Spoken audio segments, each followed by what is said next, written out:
Congress senior నేత working president Jaggareddy BRS వైపు చూస్తున్నారా?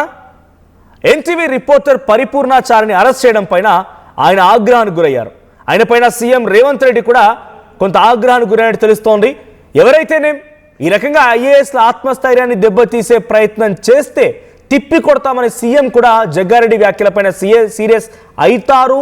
ప్రభుత్వంలో ఉన్నటువంటి పోలీసులను కూడా జగ్గారెడ్డి తప్పుబట్టడాన్ని సీఎం రేవంత్ రెడ్డి సీరియస్గా తీసుకున్నారంటే జగ్గారెడ్డి అన్నీ తెలిసే ప్రభుత్వానికి వ్యతిరేకంగా మాట్లాడారా? రేవంత్తో బహిరంగంగా ఆయన విభేదించినట్టుగానే కనబడుతోంది. సో రేవంత్ నిర్ణయాన్ని సవాల్ చేస్తూ ఘాటు విమర్శలు చేశారు జగ్గారెడ్డి.